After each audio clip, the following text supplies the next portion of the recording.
আল্লাহ আপনি আমারে কার কাছে পাঠাইলেন? আমি এভাবে আপনার কথা বললাম, আমি চাইলাম তাদের হেদায়েত, আমি চাইলাম তাদের জাহান্নাম থেকে মুক্তি, ওরা আমাকে কি পরিমাণ পাথর মারলো।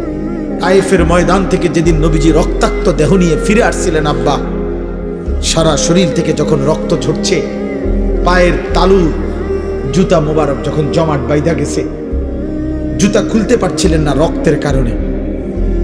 হযরত যায়েদ ইবনে হারেসা নবীর পালক পুত্র বলছেন, আমি পারতেছিলাম না জুতা খুলতে, রক্ত এভাবে জমাট বাঁধা। এই রক্ত মাখা দেহ নিয়ে আমরা কিতাবে পড়ছি। রাত্রি গভীর বেলা ওই দিন ফিরে আসার পর মাঝখানে প্রতিমধ্যে একটা আঙ্গুর খেজুরের বাগানে নবীজি রাত্রে ছিলেন একাকী, একজন লোক নিয়ে যায়েদ তাকে সাথে নিয়ে। সেই রাত্রে নবীজি এমন কান্দা কাঁদছিলেন আল্লাহর কাছে, রক্ত মাখা দেহ নিয়ে। আর এই একটা কথা বলছিলেন যে মাওলা ইলা মান তাকিলনি,